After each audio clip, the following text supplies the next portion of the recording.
as we approach the end of the year, we are reflecting on all we've learned from the special guests we have hosted in 2023.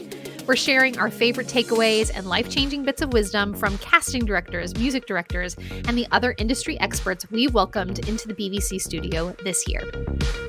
Hi, I'm Cynthia Corbin-Westphal, a Broadway music director, voice coach, and tenured professor in the musical theater department at the University of Michigan.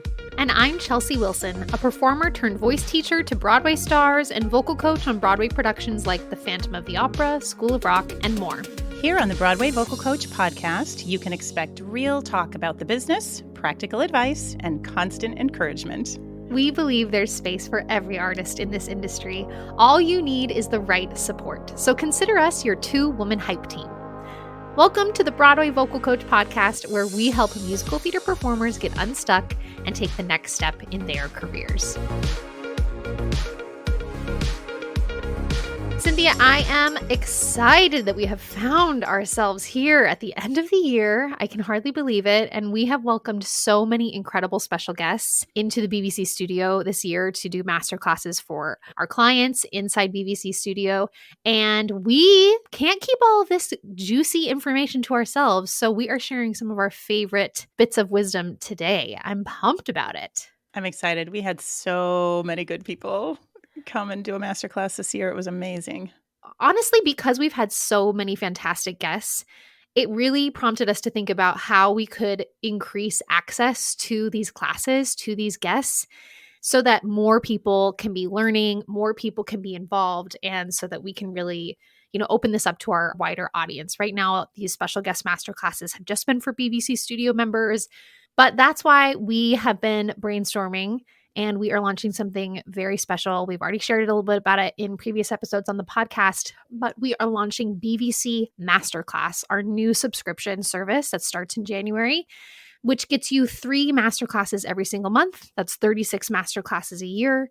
You can attend live, you can watch the recordings. And the huge feature about this is that you get access to every one of our special guest masterclasses as they happen every month. I'm so excited to be bringing this to our audience. It's going to be a really fantastic way to work with us, work with industry professionals, and increase your community, really expand your network and continue to work on your craft when it's convenient for you. I'm excited about it. Yeah, I am too. And we've already got some incredible people lined up for next year, but we thought we would do a little recap of all the amazing guests we had this year. Shall we get into it? Yes. Go ahead. Great. Kick us off. Who do we have in January? Right. Our first guest in January was Wendy Cavett, music director, supervisor, educator, arranger, conductor, and pianist. Credits include Come From Away, Hamilton, Mamma Mia, Scarlet Pimpernel, Most Happy Fella, tours of the Who's Tommy, Mamma Mia, Chorus Line. She's done a lot. She's currently in development with a new musical called Super You. But what were some of your takeaways with Wendy? There were so many, honestly. Yeah. One of our studio members afterwards shared in our group, she said, I loved how warm and generous Wendy was. It could have felt much more high stakes to work with her in that setting, but she was so kind and welcoming into the experience. And I agree. Wendy was just so warm. She was so generous with her knowledge. She worked with studio clients working on their material, but at the top of class, she really set the tone for the session when she shared this quote from choreographer Agnes DeMille. And it was so moving to me, I wanted to share it. So this was what she shared from choreographer Agnes DeMille. I confess that I had a burning desire to be excellent, but no faith that I could be.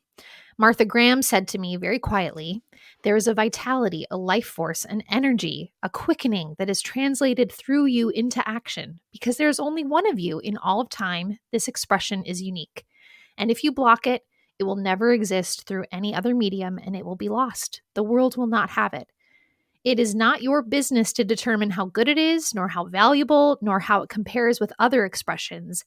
It is your business to keep it yours clearly and directly, to keep the channel open. And I love that she started with this quote in her class because it really hit me like, oh my gosh, it is not my responsibility to be judging what's coming out of my mouth, to be comparing it to other people. I am a vessel for creativity. I am a vessel for storytelling. And that shift really made such a difference in the masterclass for everyone who participated. It was such a cool thing. It really was. The part about it's not your business to determine how good it is or how valuable or how it compares, I thought is also, we just need constantly to be reminded of that. The comparison game is never a game we want to play. That place of judgment all the time and comparison and is it good enough? That's just not the valuable place to live in, but to just stay open and share what you have, that's the place to live. Yeah. Yeah, I love that. We learned so much from Wendy. What a fantastic guest to kick off 2023. We'll be having Wendy back for sure. She was Oh, fabulous. yeah. Oh, amazing. In February, we switched gears and we had an awesome workshop with TV, film, and theater actor Oli Haskavy. And he gave a workshop with our clients on essentially booking one-liner parts in TV and film, which I was like, wow, I've never really put much thought or consideration into how to Yeah. book a one-line part in TV or film, which it was exactly the point. It was like, Yeah. there's a strategy here. You could be booking these jobs. Like these jobs are out for the taking, you know? And these are huge, and for people who aren't clear on Yeah. what these one-liner roles are, it's like when Tom Hanks walks up to the barista at the coffee shop and the barista asks him what he wants to order. That's a one-liner. If, your cab Yeah. driver, when Matt Damon gets in the cab and the cab driver says, "Where to?" And that's the one-liner. Especially TV shows like Law and Order, where they're just full of new sets of characters every single episode. There are tons of these either one-liner roles or, 2 to 3 lines, and people book them and people make good money and have a whole lot of fun and gain incredible experience doing these one-liner roles. Yeah. Oli brings so much experience to this. He trained as a musical theater actor in college and has really found his way into the television space. And he's coached so many people to do TV and film, like big names that you will know and recognize are his clients. And in fact, recently, his most recent really cool gig is he had a role in Oppenheimer, the Christopher Nolan film that came out this year. We had so many great takeaways from that class. Things that really stuck out to me was like, just make a choice, like make a bold choice, make some kind of interesting choice. Like these are not throwaway lines. Like you need to bring your personality to it. And something I wrote down from his class was this quote. He said, "My cheapest trick in acting is just do the opposite of what the other characters in the scene are doing." I love that. I love a cheap trick. Like, okay, no idea what to do with what's your order today? Just bring a different energy than whatever is going on in the rest of the scene. I think Yep. that's a hilarious tip, and I think it's actually quite useful. It's so useful. And I just have to say, I have heard people say things like, cheap tricks and tips are, that's not the real craft. And I'm not so sure. Yes, there's a craft I to agree. everything. There's absolutely a craft. Yes, but there are so many times as actors, whether it's a last minute audition or whether you're given a one-liner that you have to deliver in the next 10 minutes because someone just wrote it for you. At that point, you don't have time to do all of your research and all of your backstory and work out your given circumstances and read the entire script or the entire show. Sometimes you just got to make a fast choice, as informed as you can. And that is honestly when having a toolkit full of tricks and tips comes in really handy. So I love Yeah. this cheap trick. I think it's a very expensive trick because it came from Oli and it's a really smart trick. Yeah. I agree. I agree. Moving on, in March, we hosted the fabulous casting director, Mary Sugarman from Tara Rubin Casting. And I wrote down so many things from her class. Yeah. I was just like, oh my gosh, this is it. Oh, yeah. I think we've said it on the podcast about 20 times. You've heard us credit Mary with this. I have this in bold type here on my notes. Mary said, "There's never, ever a reason to be general. If you haven't heard us say it 20 times this year already, write it down. It's the Yep. most important thing I can think of." Yep. And she went on to say, it's like to give that a little bit greater context, she said, people wonder that if they're too specific, we'll think that's all they can do. But no, we think, oh, that's so interesting and so truthful. I wonder what else she does.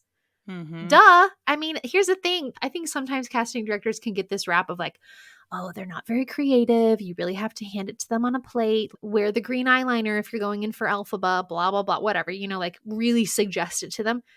No, these casting directors know what's up. So many of them were actors as well. Like they have a foundation in the craft of acting. They understand what performance is all about. They understand that just because you came in and you made a strong choice with this piece of material doesn't mean that's the only thing you can do. In fact, making any kind of specific choice says, oh, they're an actor who can make a specific choice. I'm sure they can make other specific choices. Duh. Hello. Exactly. And I say duh, hello, but like, oh my gosh, it's just, I don't know why we think it's dangerous to be specific. I don't know. Yeah. A couple other things that I loved from her masterclass, I'll just throw out there. She was really on folks about their pitch, which was also another great reminder to me that was like, baseline, you have got to be so in tune. That's it. You know what I mean? Like the musical aspect of the musical theater, so important. She was really specific about that. She really listened to that. Another favorite quote of mine was, ask yourself, would I spend $200 to watch myself do what I just did for 2.5 hours? And I laughed out loud at that one because I was just like, good question. Like, do you like the performance that you're bringing? Like, do you think this is worth what you're going in for, whether it's a dinner theater in Louisville or Broadway? Like, it doesn't matter. Like, really think about, okay, am I bringing quality work to this? Would I want to watch myself do what I just did? And try and hold yourself to that standard as much as possible. Yep, I love that. All right, moving on through the year. In April, we welcomed Matt Lenz, who is a theater director, has worked on lots of regional productions, national tours, international productions. Matt and I did a production of A Christmas Story together. And one of my biggest takeaways from him actually was near the end, he talked about the importance of finding a mentor that you respect, even if it's not a formal mentorship. And he was sort of talking about, how he learned through the ranks, how he became a director, how he became a better director, how he continues to become a better director, and that our learning truly never stops in this business. There's always a new groundbreaking show that comes out or a new groundbreaking way of doing something. And we're just always constantly needing to learn and evolve. And so finding mentors that can help you through that process is huge. And he also mentioned, which I find to be true for the most part as well, he always finds that people in the theater are so willing to share what they know and to help others out. And for the most part, I'll give it a solid 94% of the time, because there are anomalies, but 94% of the time, I find that to be true. When I've reached out to someone and asked for help, almost always they really generously give a little time, a little knowledge, a little help. And so finding those mentors, whether it's a coach, whether it's a teacher, even something informal like a friend that you can bounce ideas off of, I just think is really important. I agree with Matt on that point. Next up, Mary Mitchell Campbell. Mary Mitchell Campbell is a music director currently of practically every Broadway show out there right now. Check the credits. She's on it. Yeah. If it's a musical, she's probably involved in some way, shape, or form, including now the new resident music director of the Encore series at City Center. She is one of our favorites, and I've had the privilege to teach next to Mary Mitchell at Kristen Chenoweth's boot camp, and she is just not only an incredible professional music director and musician, but she's also an incredible teacher. So here, I'm going to give you a really quick little tip. We were talking about tips and tricks, and then I'm just going to give you my favorite takeaway from what she said. There was so much, but here's a little trick. With one of our clients who was using a hefty amount of vibrato on one of the songs that she sang that was more of a contemporary kind of piece. Mary Mitchell talked a little bit about, straight tone to vibrato being the style, but she gave this one little tip that I just think is amazing, and it's so tiny and so small and will change your straight tone to vibrato life, which is put the vibrato on a downbeat. And it is instantly a stronger, more powerful moment to let that release come out. It's such a simple little trick. And I don't think many singers that I've ever worked with clock it. Some people do that naturally. Others really don't. So it's a simple little trick. Can you give an example of that? Okay, sure. So the end of Gimme Gimme, let's say, that thing called love, right? And we're going to put straight tone to vibrato. So if our beat is 1, 2, 3, 4, here's our beat. That thing called love, vibrato. I I did it Yes, exaggeratedly so you yes. can tell. So it's straight tone, 2, 3, 4, vibrato, 2, 3, 4. It is so simple. It's a little pizzazz. Mm-hmm. Yes. It's a strong choice. It's again like letting the music work with you, for you. What a great trick. Love it. There was another big takeaway you had. Yeah. Yeah, I loved this very much. So another client got a little emotional during the song that she sang during Mary Mitchell's class, and she apologized for it. I was saying, "I'm so sorry. I don't know why I'm getting emotional." And Mary Mitchell's response was, "Do it. Let yourself cry. That shows you're connecting to your emotions, and that's awesome."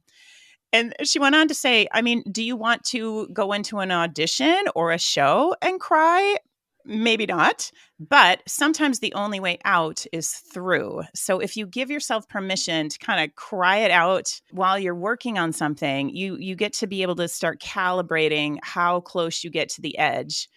And she talked about that's why we love live performance, because in a perfect world, we see performers go to the very edge of that cliff and not fall over. But even if you do fall over that cliff and you completely fall apart, we are so on your side. We feel really engaged and we feel really connected to that experience. And, as an audience, we would much rather see performers go over that cliff than never even go near the edge. And, that kind of harkens back to what Mm. Mary Sugarman was saying too. Like, make that big choice, get close to that cliff. It is far more interesting than never going near the cliff, even if it means you might go over the cliff a time or two. That's okay. It's going to teach Yeah. you something about how to calibrate for the next time. Yeah, it's so true. I tell this to students in voice lessons and in studio classes and master classes. Like, this is the safe place. You have to let this out now. You have to. And then as you continue to work with the same song, the same material, you can tap back into what did that feel like to just 100% give myself over to it emotionally.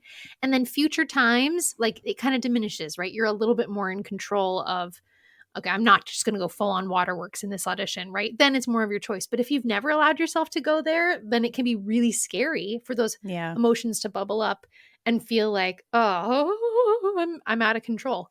You got to go there. You got to go there in a safe Yeah. place. I love that she made that a safe experience for everyone who's in that class. She did. And she even normalized it by giving some actual examples of a Broadway show she was currently working on. And she talked about one of the actors in particular who was going over the cliff and what that process was like and how she was managing that and making that work. So even to just hear it normalize that even people at the highest level of what we consider musical theater to be are still working to calibrate this kind of thing.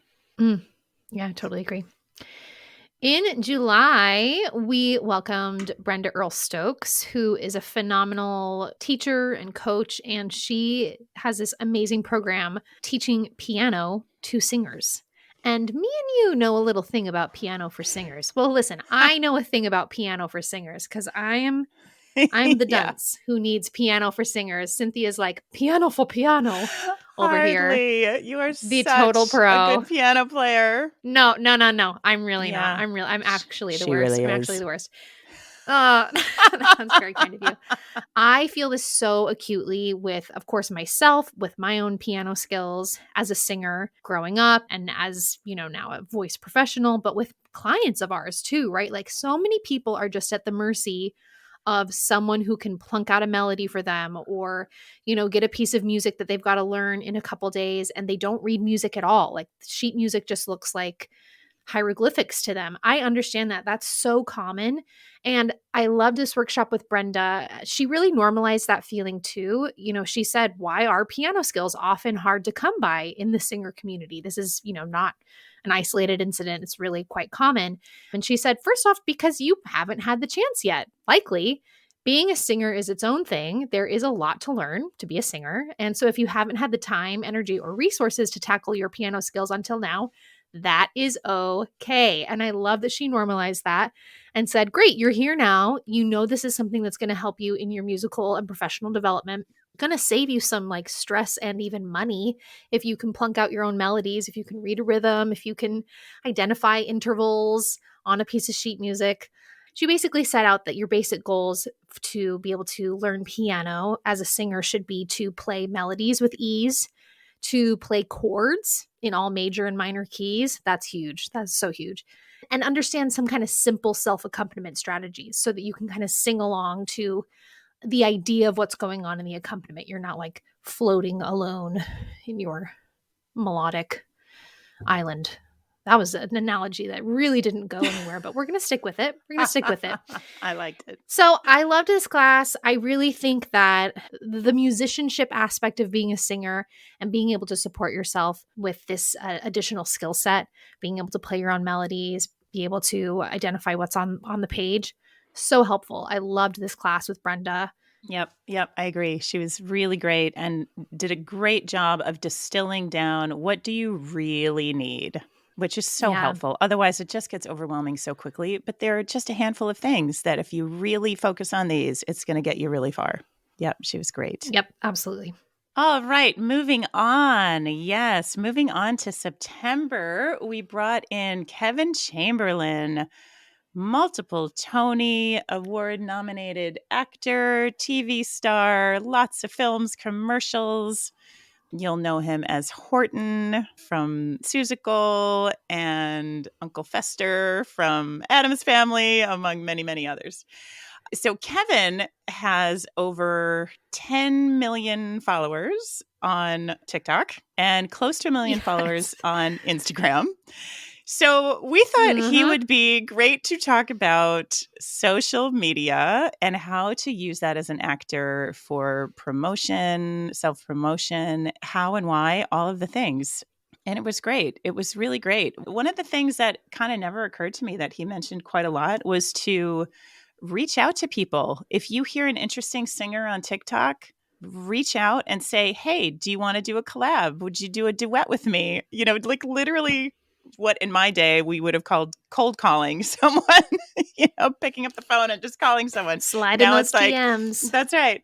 And just reach out and say, hey, would you be interested in doing a collab or a duet or whatever other ideas you have? And same with what we mentioned with Matt Lenz, how when you reach out, so often people say yes. Kevin said that his experience is the same, that so often when he reaches out to ask, people say yes. And it's beneficial to both of you.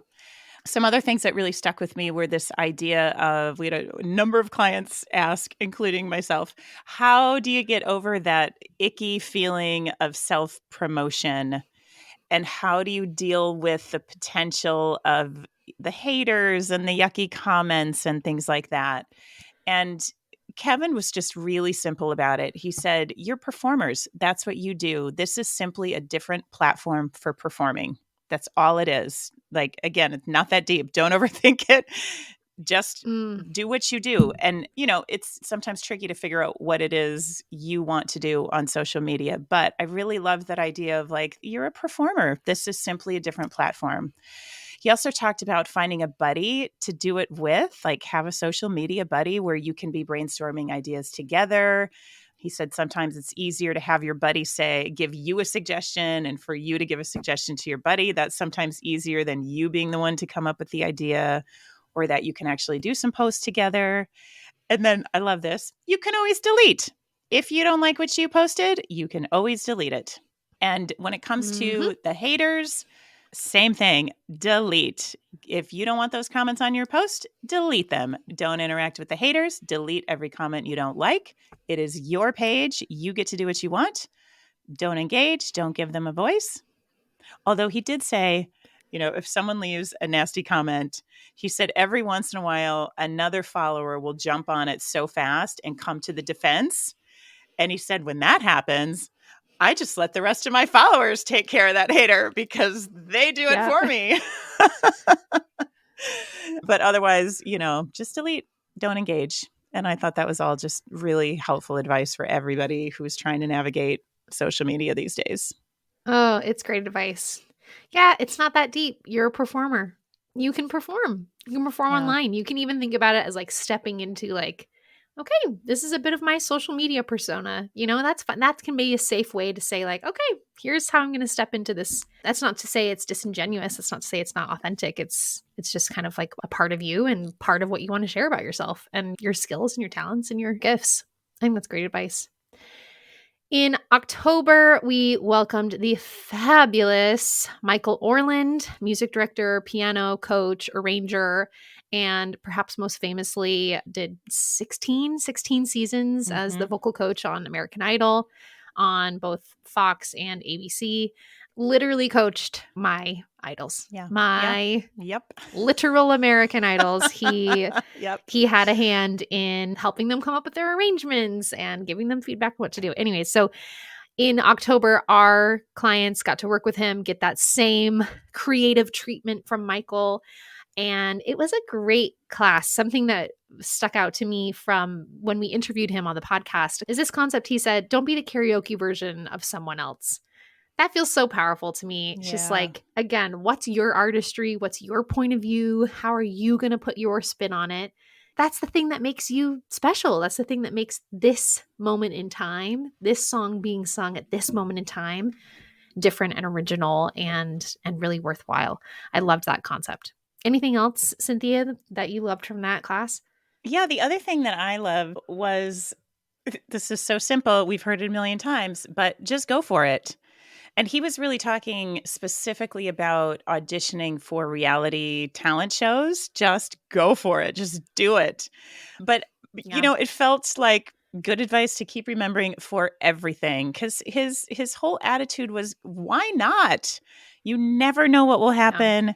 He talked about even posting things on Instagram as well. He talked a little bit about social media. Like, just do it. You just don't know. Something might go viral. Something might stick. You might get through to the next round. And of course, if you don't try it, it obviously won't happen. So why not? Michael has such a infectious energy that you really, when he says, just do it, why not? You're like, yes, why not? I'm going to go for it. So I just loved that. I love that keeping open to the possibility of something positive happening every single time. Yeah. Yeah. In November, we welcomed Voiceover Workshop NYC, and in fact, two of the founders of that fantastic company, Sarah Kapner and Emily Wilson, in for a masterclass with our BVC Studio clients. And it was awesome. Cynthia, what were your takeaways from this class? It was so fun. Gosh. Well, what I loved is that I would say the majority of our clients who came to that class had never had any experience in voiceover work. So this was really their first opportunity to give it a try. And by the end of the workshop, our clients were literally reading copy about Kraft macaroni and cheese, Target, Degree, Wendy's, and in many different ways with many different prompts. Emily and Sarah would give them different prompts, different ways to say it, and they were getting like instant experience on how to read copy. And, like Oli was saying, put a spin on it, put your own take on it. It was really fun to see. And it was really fun to see how different everyone's choices were. That was very cool. And the other takeaway I have actually came from one of our clients who made a comment in the actual masterclass because Sarah and Emily kept talking over and over about how voiceover work. Well, here's another takeaway. There are so many areas of voiceover work that I had no idea. And I've been in this business a long time, way more than what I realized. So they were saying how because of this, because there are so many different areas where you can do voiceover work, it can be a potentially really lucrative job. So it can be a really great little side hustle, or it can be a job unto itself, that there's a lot of money to be made in voiceovers. And at one point, one of them said, I'm so sorry for talking so much about money, but it really can be a lucrative job. And one of our clients said, having money gives you the freedom to make choices that are aligned with your personal values and goals, gives you the ability to have a higher impact on the community around you. You can become a bigger advocate for the issues you care about. You can support your loved ones with financial security. So she was like, don't apologize for wanting to make money. Like, making money allows you to do so much good in the world and for your family. And so I just love that. I know it doesn't have to do with voiceover, but I loved that conversation that we ended up having because of that. Because I think sometimes as artists, there's still this idea of the quote unquote starving artist. And that if you aren't, kind of struggling for your craft, you're not a real artist in some way.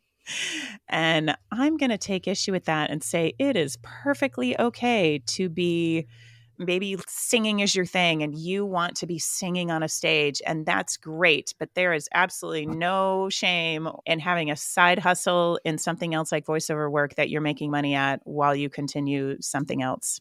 So let's dispense of the starving artist idea. It's okay to make money somewhere else besides the main thing that you're trying to achieve.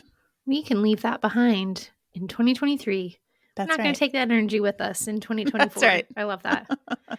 To wrap up the year in December, by the time this podcast airs, we will have just had our final special guest masterclass of the year with Tony Award winning actress Faith Prince.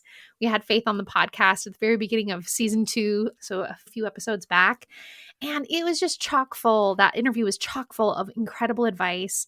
Cynthia, I know you've worked with Faith, really watched her teach and coach students and have worked with her in that capacity. I'm so excited for her to work with our studio members. I think she has such a refreshing take on, wow, so many of the themes we've talked about today: authenticity, specificity, preparation, choosing your own unique spin on material, like not doing it the traditional way, not being afraid to do something that people might truly not like, but again, is like an authentic choice for you for that audition material or whatever the case may be. So I'm really excited to welcome her as our final guest in December of 2023. And I'm sure we'll have her back again sometime. She's fantastic. I'm sure we will. Yep, absolutely. And she's currently starring in Boop in Chicago, if any of you are in that area.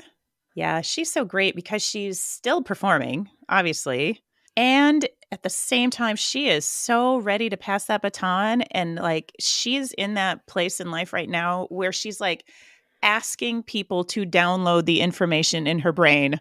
Like, please let me share this information, because when she was coming up through the ranks, she was sort of the last generation to get to work with these original golden age creators and writers. So like the wealth of knowledge she has is incredible. And like we said, she's still working now. So she's continuing to work with, all the folks that are the up and comers now, but she wants to give this information to as many people as she can. And so I love that it's a both and for her. She still is performing for herself, and please download every bit of data you can from that woman's brain while you have the chance. Yeah, she's a gem. Totally. It has been so fun to pull the curtain back on what we've been up to inside BVC Studio all year. And again, this is a huge reason why we're so thrilled with the launch of BVC Masterclass, our one subscription service where you can get access to all of these masterclasses in the future. You can attend them live or watch the recordings. And just to give you a little sneak preview, already for 2024, we've got some fantastic guests lined up, including Wicked's current music director, Dan Michike, who is a former Broadway actor himself. He played Mary Sunshine in the little musical you might have heard of called Chicago, and is now, again, it's a fantastic music director and oversees Wicked for right now. And we're also welcoming Zach Barnett, who is one of Hollywood's most renowned acting coaches. He'll be coming in and doing a workshop with us. And this is just a little taste of what you're going to experience when you join BVC Masterclass, our subscription service. Plus, with your BVC Masterclass subscription, you get each month's Mix Masterclass with myself. I'm hosting a Mix Voice Masterclass every month. And Cynthia is hosting a Pop Rock Masterclass every month. These are going to be deep dive classes where we're really getting into the nitty-gritty of technique and transformation and how to go from point A to point B to point C, meeting people where they're at, and demystifying the process of both understanding your mix voice, vocal technique, and understanding how to interpret and perform pop rock music with Cynthia. That's 3 classes that you get every single month with BVC Masterclass, which makes for 36 classes per year. You cannot find a better deal anywhere, my friends. And the awesome thing is, because it's online, wherever you're at, you can access industry experts and just fantastic training. We really want to bring this to more people. So look for that. All the information about how to subscribe to BVC Masterclass is in today's show notes, including special discounts for the new year. So check that out. We cannot wait to see more of you in these masterclasses in 2024. Thanks for joining us today. If you enjoyed today's episode, share it with a friend, share some of this wisdom, share a screenshot and tag us on Instagram at BWay Vocal Coach, and consider leaving us a review. If you're ready to take your next step as a musical theater performer, but you aren't entirely sure what that should be, then you can take our quiz.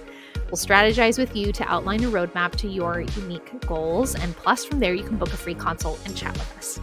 Visit bwayvocalcoach.com/takethequiz. We can't wait to hear your story and help you take the next step in your career.